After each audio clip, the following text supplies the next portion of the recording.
अस्सलाम वालेकुम first year students. आज हमारा लेक्चर है स्टैटिस्टिक्स का ही यूनिट नंबर 3 और आज मैंने जो टॉपिक सेलेक्ट किया है वो है ज्योमेट्रिक मीन। पहले 2-3 लेक्चर जो मेरे मेजर्स ऑफ टेंडेंसी पे हैं, पहले लेक्चर में जो फंडामेंटल लेक्चर था मेजर्स ऑफ टेंडेंसी का, उसमें मैंने बताया था कि there are 5 types of averages: geometric mean, harmonic mean, arithmetic mean, median और मोड।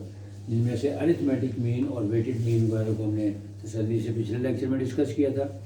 आज हम ज्योमेट्रिक मीन को डिस्कस करेंगे और इसके अनग्रुप डाटा के फार्मूलाज और इससे रिलेटेड वर्ड प्रॉब्लम्स हैं वो कैसे करनी है उसका आपको तरीकाकार बताऊंगा। Let's start. ज्योमेट्रिक मीन की जो डेफिनेशन क्या है, it is denoted by capital G and is defined as the nth root of the product of the positive values. यानी मतलब क्या होगा इसका कि जो भी वैल्यूज आपके पास गिवन होती हैं अनग्रुप डाटा की फॉर्म में, उनको हम x1, x2, x3 and so on to xn कहते हैं। इसका मतलब क्या है कि जो वैल्यूज दी हैं उसका प्रोडक्ट लें। यहाँ पे मैंने लिखा है x1 dot x2 dot x3 and so on to xn। इसका मतलब है जितनी भी वैल्यूज हैं उसका प्रोडक्ट ले लें और उसका nth रूट ले लें। यानी अगर 3 वैल्यूज हैं तो 3rd रूट, 4 वैल्यूज हैं तो 4th रूट, 7 वैल्यूज हैं तो उसका 7th रूट ले लें। एक तो ये इसका तरीका है कि आप उसका पॉजिटिव nth रूट ले लें। उसके बाद इसको कैलकुलेट करने का एक और भी फार्मूला है जिसको हम कहते हैं एंटी लॉग मेथड या लॉग मेथड। उसमें क्या होगा, जो हमारे पास x की वैल्यूज़ गिवन होती हैं उन तमाम वैल्यूज़ का पहले लॉग लें। जब लॉग ले लेंगे तो उसका समेशन ले लें, यानी वो बन जाएगा समेशन लॉग x और नंबर ऑफ वैल्यूज़ पे डिवाइड करके उसका एंटी लॉग ले लेते हैं। यानी इसका फार्मूला बन जाएगा फिर g is equal to anti log of summation log x over n। यानी जो बुक की एग्जांपल है मैंने उसको दोनों मेथड से आपको करने के लिए यहाँ पे सिलेक्ट किया है ताकि आपको समझ आ जाए कि अगर एग्जामिनर ने कहा है कि आपने इसको बाय बेसिक डेफिनेशन करना है या लॉगरिथमिक फार्मूले से करना है तो आपको दोनों आने चाहिए। और अगर ऑप्शन नहीं है दी हुई या कोई कंपल्सन नहीं है फिर आपकी मर्जी है कि आप जिस मर्जी मेथड से कर दें। बुक की एग्जाम्पल नंबर 3.6 लिया, find geometric mean of values दी हुई हैं 0.5, 10, 2.7, 3.48 और 4.7। अब वहाँ पे इसको सिर्फ उन्होंने nth रूट वाले फार्मूले से किया, लेकिन मैं इसको लॉग वाले फार्मूले से भी कराऊंगा ताकि आपको समझ आ जाए, क्योंकि बुक में 2 डिफरेंट एग्जांपल्स दी हैं। यानी जो nth रूट वाले फार्मूले से ज़्यादा एग्जांपल दी हुई है और लॉग वाले से ज़्यादा दी है, लेकिन आप एक ही क्वेश्चन को दोनों तरीक़ों से कर सकते हैं। कैसे? क्योंकि वैल्यूज जो गिवन है ये हमारी x की वैल्यूज हैं, यानी ये x1, x2, x3, x4 और x5। क्योंकि 5 वैल्यूज हैं जैसे इसका जनरल फार्मूला वैसे बनाएंगे। g is equal to 5th root of x1 dot x2 dot x3 x4 and x5। मैंने डैश डैश करके लिख दिया। यानी आपने सबसे पहले देखना है कि कितनी वैल्यूज दी हुई हैं। अगर 5 वैल्यूज हैं तो आपने यहाँ पे 5 तक लिखना है, 4 होती तो 4 तक लिखना था, 3 होती तो 3 तक लिखना था। तो फार्मूला बन गया 5th root of x1 dot x2 dot x3 dot x4 dot x5। अब ये वैल्यूज दी हुई हैं x1, x2, x3, x4, x5, इन सब का प्रोडक्ट ले लें। यानी 0.5 multiplied by 10 multiplied by 2.7 multiplied by 3.48 multiplied by 4.7। क्योंकि 5 वैल्यूज थी, जैसे इन सब का प्रोडक्ट लिया, पहले प्रोडक्ट आ गया 220.806 और फिर इसका 5th रूट ले लिया। 5th रूट वैसे जैसे कैलकुलेटर से लेते हैं, मुख्तलिफ कैलकुलेटर्स में मुख्तलिफ ऑप्शन अवेलेबल होती हैं।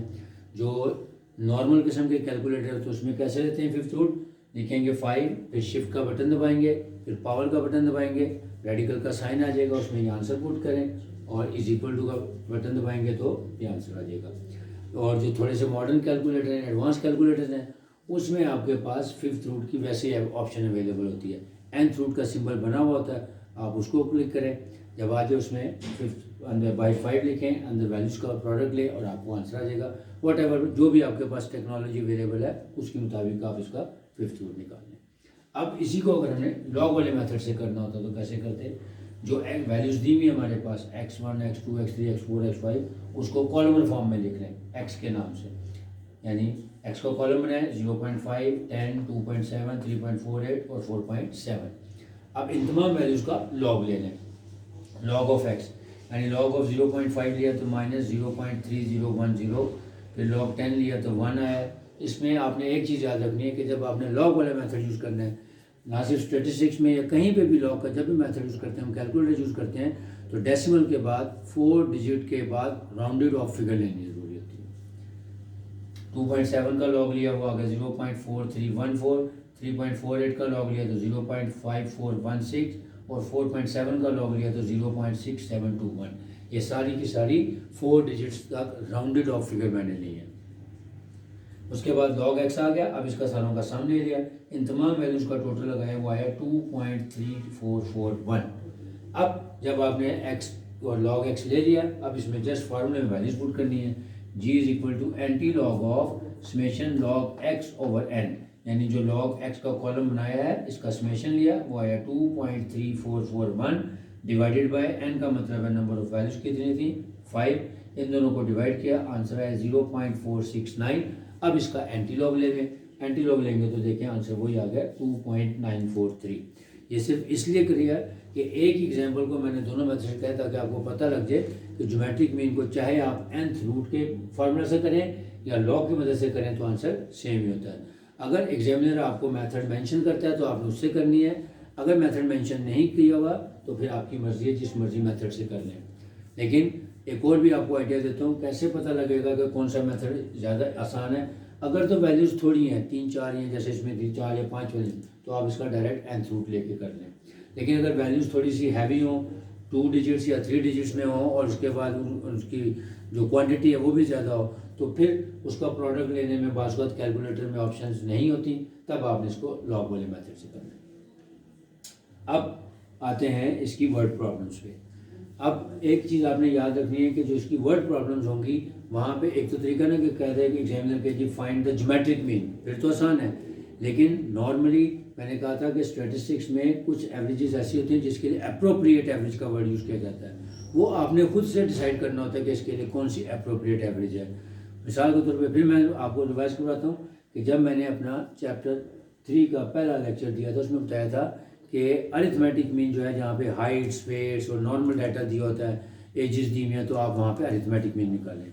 लेकिन जहाँ कहीं परसेंटेज इंक्रीज या परसेंटेज डिक्रीज या रेट ऑफ चेंज आ जाए कि रेट ऑफ इंक्रीज या रेट ऑफ डिक्रीज आ जाए, तो वहाँ पे हमेशा अप्रोप्रिएट एवरेज ज्योमेट्रिक मीन होती है। और जहाँ कहीं टाइम, स्पीड और डिस्टेंस का जिक्र आ जाए तो वहाँ पे अप्रोप्रिएट एवरेज हमेशा हार्मोनिक मीन होती है। तो बुक की एग्जाम्पल नंबर 3.8 पेज नंबर 59 पे जो मैंने एग्जाम्पल सेलेक्ट किया है उसमें यही कहा है कि एक शख्स है, उसकी सैलरी में इंक्रीज हो रही है, यानी उसकी सैलरी में इंक्रीमेंट हो रहा है हर साल। यानी पहले साल उसकी सैलरी जो है वो 10% इंक्रीज होती है, दूसरे साल 20% और तीसरे साल 25%। अब यहाँ से हमें पता लग गया कि जी परसेंटेज इंक्रीज के बारे में बताया है, और उसने ये नहीं कहा कि इसका ज्योमेट्रिक मीन निकालें, उसने कहा जी कैलकुलेट अप्रोप्रिएट एवरेज या कोई सी भी मुनासिब एवरेज निकालें।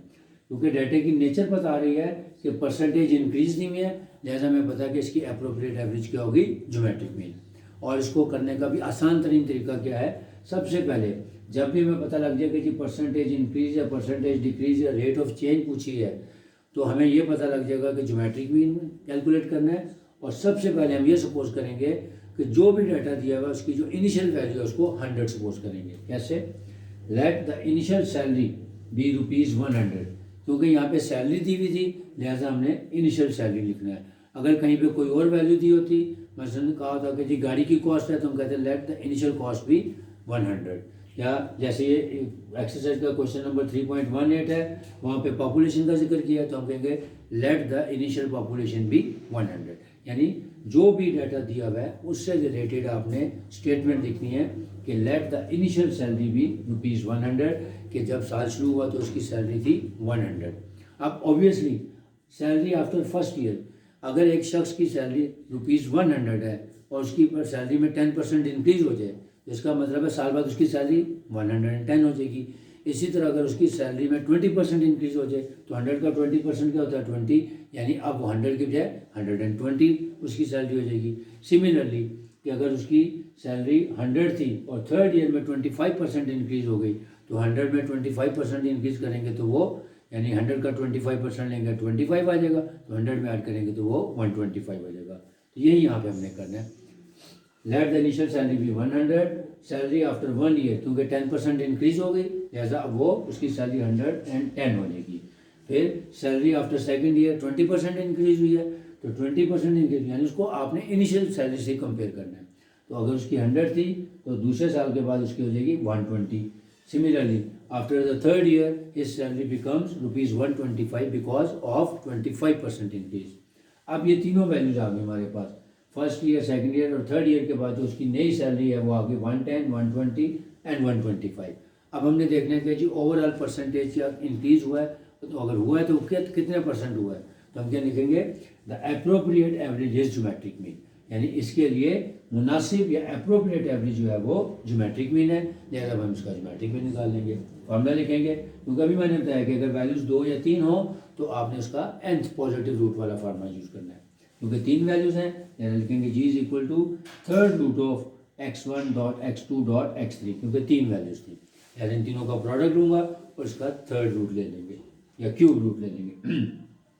110 मल्टीप्लाइड बाई 120 मल्टीप्लाइड बाई 125, इसका आंसर जो आया और उसका फिर मैंने क्यूब रूट ले लिया तो आंसर आ गया 118.17 यानी 118.17। अब इसका मतलब क्या है, हमने ये बताना है कि उसकी परसेंटेज इंक्रीज कितनी हुई है हर साल बाद, या ओवरऑल जो उसकी एनुअल इंक्रीमेंट है वो उसमें क्या चेंज आया है, कैसे पता लगेगा। हमने सपोज किया था कि इनिशियल सैलरी है उसकी 100 और 3 साल गुजरने के बाद अब उसकी जो रेट ऑफ चेंज आ रही है वो कितनी आ गई 118, तो अब हम इसको करंट सैलरी को उसकी इनिशियल सैलरी से कंपेयर कर लेंगे। इन अदर वर्ड्स कि हम 118.17 में 100 को माइनस कर दें तो वो परसेंटेज इंक्रीज आ जाएगी, यानी annual percentage increase equal to 118.17 minus 100 that is 18.17%। ये था परसेंटेज इंक्रीज। अगर वैसे आपके सिलेबस में नहीं है लेकिन वैसे आपको एडिशनल नॉलेज दे रहा हूँ कि अगर यही सैलरी उसकी बजाय बढ़ने के कम भी हो सकती थी, नॉर्मली सैलरीज में हमेशा इजाफा होता है इसलिए ये पॉजिटिव वैल्यू है। अगर इसके अलावा कोई और डाटा होता है जिसमें हम परसेंटेज इंक्रीज या डिक्रीज देखते हैं, अगर ये आंसर 100 से कम आ जाता तो तब ये शो कर रहा था कि बजाय इजाफा होने के उसमें डिक्रीज हो गई है। अब एक्सरसाइज का क्वेश्चन नंबर 3.18 का पार्ट नंबर 2, पार्ट नंबर 1 जो है वो हार्मोनिक मीन से रिलेटेड है, लिहाजा जब हार्मोनिक मीन का नेक्स्ट लेक्चर हम डिस्कस करेंगे तब करें। इसका पार्ट 2 उसमें बताया है कि जी पॉपुलेशन है किसी भी एक कंट्री की, वो हमने सपोज किया कि लेट द इनिशियल पॉपुलेशन भी 100। अब उसने कहा जी पॉपुलेशन में इंक्रीज हुआ आफ्टर अ डेकेड, डेकेड मतलब होता है 10 साल, तो वहाँ पे जो स्टेटमेंट लिखी है उसी एतबार से हम उसको स्टेटमेंट लिखेंगे और इसको लिखेंगे ऐसे, लेट द इनिशियल पॉपुलेशन भी 100, पॉपुलेशन आफ्टर फर्स्ट डेकेड यानी पहले 10 साल गुजरने के बाद पॉपुलेशन में उसने कहा 20% इंक्रीज हुआ है, फिर सेकंड डेकेड गुजरने के बाद 25% इंक्रीज हुआ है, जबकि थर्ड डेकेड में सिर्फ 4% इंक्रीज हुआ है। उसी एतबार से हमने इसकी स्टेटमेंट लिखेंगे, let the initial population be 100, population after first decade is equal to 120, क्योंकि 100 थी 20% इंक्रीज हो गई तो 120 हो गई। फिर population after second decade 25% increase हुआ है, तो 100 प्लस 25% करेंगे तो 125 हो जाएगा। Similarly after third decade 4% increase हुआ है, तो 100 में 4 ऐड करेंगे तो वो 104 आ जाएगा, क्योंकि अगेन परसेंटेज इंक्रीज की बात हो रही है, लिहाजा appropriate average is geometric mean. फिर इसी तरह इसका भी ज्योमेट्रिक मीन ले लेंगे। अगेन यहाँ पे 3 डेकेड्स का दिया हुआ डाटा, तो इसका मतलब है वैल्यूज हमारी 3 हो जाएंगी। फॉर्मूला लिखेंगे g is equal to third root of x1 dot x2 dot x3 यानी 120 मल्टीप्लाइड बाई 125 मल्टीप्लाइड बाई 104, इस सब का प्रोडक्ट लिया हुआ है 1560000, उसका क्यूब रूट या थर्ड रूट लिया तो आंसर आया 115.98।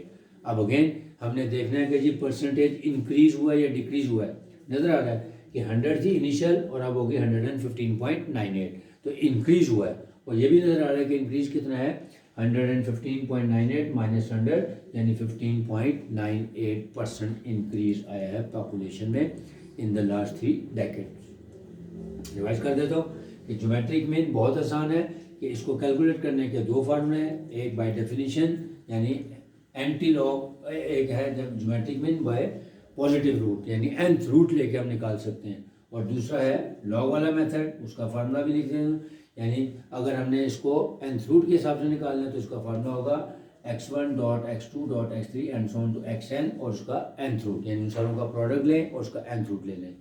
और अगर हमने इसको लॉग की मदद से करना है, इसका फार्मूला है anti log summation log x over n, यानी जो भी x की वैल्यूज दी हैं उसका पहले लॉग ले लें, उसका सम ले लें, फिर जो उसका सम आ रहा है उसको नंबर ऑफ वैल्यूज पे डिवाइड करके उसका एंटी लॉग ले लें, तो भी ज्योमेट्रिक मीन की वैल्यू सेम आएगी जो उस फार्मूले से आएगी। थोड़ा बहुत अगर वेरिएशन होगी भी तो वो राउंडेड ऑफ फिगर की वजह से होती है।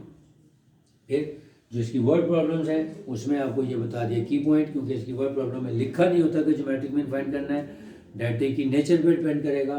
यानी अगर परसेंटेज इंक्रीज या रेट ऑफ चेंज पूछी हो तो हमेशा अप्रोप्रिएट एवरेज जो है वो ज्योमेट्रिक मीन होगी। तरीका आपको बता दिया है कि जो भी क्वेश्चन आपने इसका वर्ड प्रॉब्लम का करना है उसकी आपने पहले साल में या इनिशियल वैल्यू को आपने 100 सपोज करना है, फिर उसमें परसेंटेज जो इंक्रीज आ रही है उसको ऐड करते हुए तीनों या चारों वैल्यूज़ को निकाल लेना है, फिर उसकी अप्रोप्रिएट एवरेज ज्योमेट्रिक मीन निकालनी है। और उसमें आपने यूजुअली ये nth पॉजिटिव रूट वाला ही फार्मूला यूज़ करना है, क्योंकि वैल्यूज़ 2 या 3 या 4 से ज़्यादा वैल्यूज़ नहीं होती। अब आते हैं इसकी दो इंपॉर्टेंट प्रॉपर्टीज़ को। जस्ट ये प्रॉपर्टीज़ की एप्लीकेशन नहीं है बुक में, जस्ट आपको पता होना चाहिए कि MCQs में आ सकती हैं या वैसे शॉर्ट क्वेश्चन में पूछ सकता है एग्जामिनर कि राइट एनी टू प्रॉपर्टीज या right the properties of geometric mean. इसकी दो प्रॉपर्टीज़ हैं, एक कंबाइंड ज्योमेट्रिक मीन, जैसे कंबाइंड मीन था आपको बताया था, कंबाइंड मीन का फार्मूला बताया था समेशन n x बार ओवर समेशन n। यहाँ पे भी अगर आपको डिफरेंट किस्म के ज्योमेट्रिक मीन्स दिए हुए हैं और बता दिया हुआ है कि वो कितनी वैल्यूज़ के ज्योमेट्रिक मीन्स हैं, तो इसका भी फार्मूला कंबाइंड ज्योमेट्रिक मीन का क्या हो जाएगा, GC कंबाइंड शो कर रहा है और उसका वही फार्मूला होगा summation n log g divided by summation n। यानी जो डिफरेंट किस्म के लॉग्स दिए हुए हैं उनको मल्टीप्लाई कर देंगे नंबर ऑफ वैल्यूज उसकी दी होंगी और उसको बाद समेशन n से डिवाइड कर देंगे तो उसका कंबाइंड ज्योमेट्रिक मीन आ जाएगा।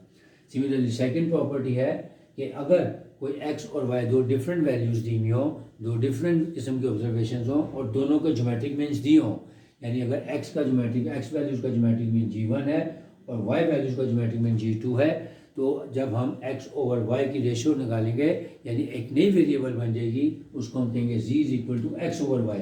तो जब हम जो नई वेरिएबल्स की वैल्यूज़ आएंगी जब हम उसका ज्योमेट्रिक मीन निकालेंगे वो क्या होगा, इन दोनों के ज्योमेट्रिक मीन की रेशियो के इक्वल होगा। यानी इसको हम ये लिखेंगे if z is equal to x over y then geometric mean of z is equal to g1 over g2।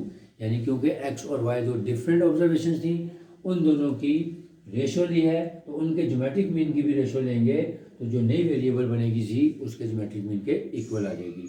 तो ये दोनों प्रॉपर्टीज़ आपने सिर्फ याद करनी है, या तो ये MCQs की फॉर्म में पूछी जा सकती हैं या खाली ये पूछा जा सकता है right the two properties of geometric mean. तो आपने इसके सिम्बॉलिकली इसको आपने लिख देना है, तो उम्मीद है आपको कॉन्सेप्ट क्लियर हो गया होगा। अब इंशाल्लाह नेक्स्ट लेक्चर में हम हार्मोनिक मीन और उसके बेसिक कॉन्सेप्ट के साथ चलेंगे। फिर जब हमारा ग्रुप डाटा कंप्लीट हो जाएगा तो फिर ग्रुप डाटा की तरफ मूव करेंगे। Hope you will understand.